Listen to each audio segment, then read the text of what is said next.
All right, let's talk about NASCAR. They are in court right now because Michael Jordan, he says they're a monopoly. He's legitimately doing the crying meme. He's crying to the federal government that NASCAR is a monopoly and they are being mean to him. They are bullying the teams.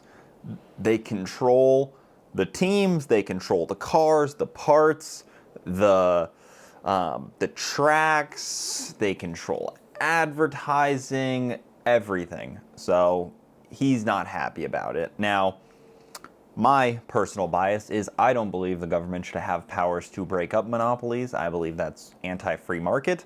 I believe tough shit. This is an agreement between you and a business, Michael Jordan, and the NASCAR organization, the France family. I like to call it the French family because my brain is wired wrong. But kind of tough shit. Like, everybody's going to say, well, they were forced to sign this contract. Were they? Were they forced against their will? Was the threat of violence used? Was somebody standing behind them like this? Like, if you don't sign this contract and race, I'm going to do it. Like, was that what did that happen? And we didn't see it? Because then maybe the government should step in. But, like, NASCAR over the last 75 years built up this infrastructure of super speedways, promotion, track. This name, NASCAR name, is pretty big, and they've taken advantage of their drivers. I'm not going to say they haven't, of the racing teams, of sponsors, probably everyone. It's kind of how business works, unfortunately. The previous, Tom France, he had a bunch of DUIs, crashed a couple Lexuses. I don't know what that's about. Like, he's gotten like 3 different DUIs crashing Lexuses. They're not even a NASCAR sponsor. I mean, at least drive a Camry. At least drive like a Chevy, something. You're going to crash a Lexus? It's messed up. But yeah, a couple of those. One of them actually in, I think, Sag Harbor, which was pretty close to where I lived for a long time. But yeah, they're coming after them for being a monopoly. And I think a lot of things are going to happen in this case, from my understanding, is, as the judge said, he's never seen people try to burn down the house while they're in it. The judge has said, yeah, this looks like a monopoly, and he knows it's going to get messy. He's urging them to settle because he knows that what comes of this is going to be tragic. And maybe Michael Jordan doesn't care, which is unfortunate, because, why, I don't know, is he a huge NASCAR guy? I know he's a big gambler. Maybe that's why he's in it. But, if NASCAR implodes and all the teams end up out of work, does he care? He just spearheaded this lawsuit to come after them. Denny Hamlin, making $15 million a year. Does he care if NASCAR implodes? He might just go race Indy. I don't know. I mean, that's NASCAR's argument that they're not a monopoly, is you can go race other things. There's IndyCar. There's, I don't know, Formula One. There's off-road trucks. You can go race elsewhere. You can take your team money, go race elsewhere. They're giving them about $12 million per year, but then the teams are kind of spending $20 million a year. That's kind of on them again.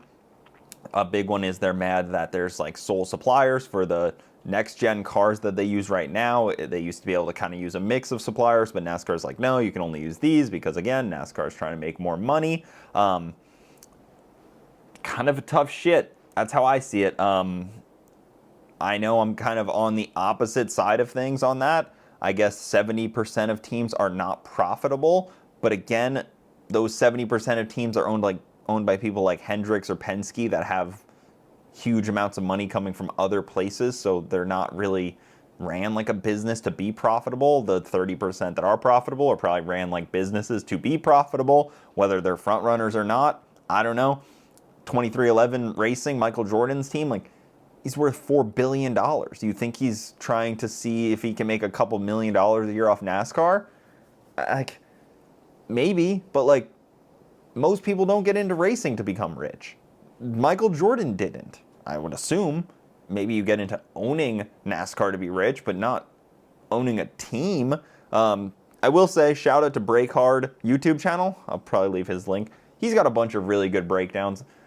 my videos aren't as broken down as him. I like to just give my rant and opinion, but they are suing NASCAR for like $300 million, and they want a bunch of their contracts changed, which they signed.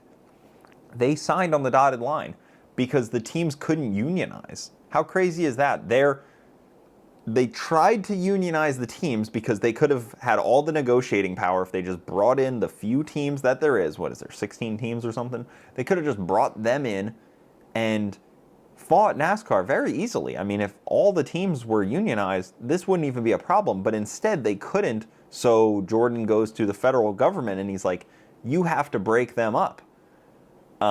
Crazy. Did he try to do this with the NBA? I guess the NBA is not a monopoly because the team owners get to have more power. They own their stadiums, whatever.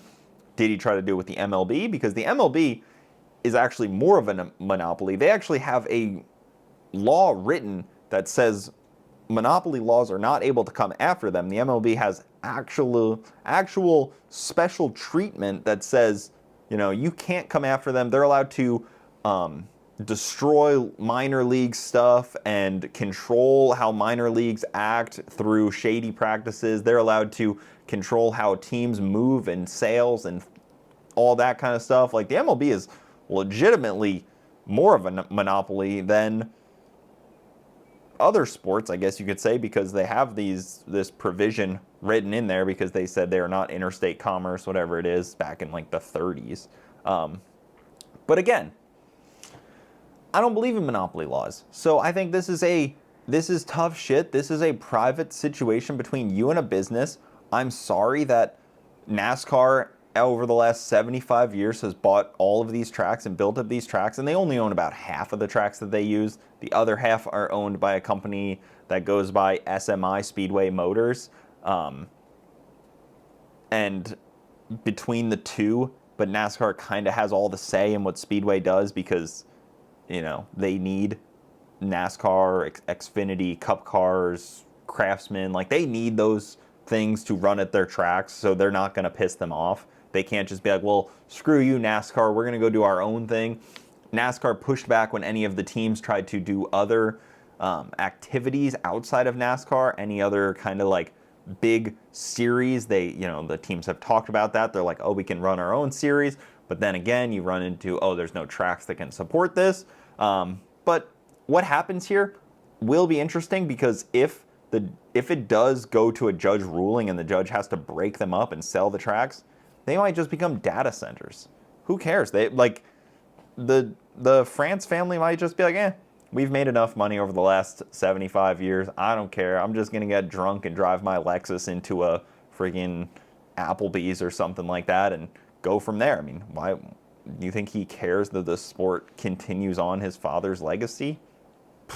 Probably not. So that is one of the potential avenues that this goes down, is the actual destruction of the sport, and Charlotte Motor Speedway becomes a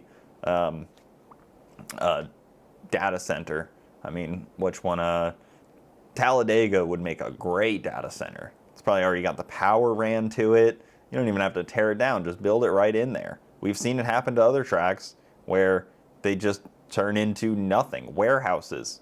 Somewhere that people park freaking military industrial complex drones. Like, things like that is what's going to come of these if this goes to trial. I mean, if they don't, settle before the end, because you assume that the lawyers are working both angles, right? They're going through the trial, but then there's also like a little bit of back channel stuff and deals happening because they both know that this is a bad case scenario. And even the judge noted that this is going to be bad if they let it blow up, which they might, because they're both stubborn. And it's unfortunate because Denny Hamlin and Michael Jordan are going to kind of blow up the sport if they allow it to happen, if they make it that far. But I don't know. I could be wrong. Maybe everything will end up as a happy ending and everybody will be happy and they'll all hug at the end and, people will carry on with that and it'll be fine. Maybe somebody will swoop in and save NASCAR. Maybe Dale Jr. will swoop in and save them. I don't know. Pretty interesting to see how it unfolds. I'll be watching. I guess it ends on like the 14th. That'll be the end of the trial. We'll see what happens. It'll be a Christmas miracle. Yeah. Well, as always, comment down below what you guys think. Obviously, there's a lot more to it. I'm going to link Break Hard at the bottom because he's got a better breakdown than me. I just kind of rant, but he is a little more segmented with his stuff. So, thank you guys so much for watching. Keep it saucy. I'll see you next time.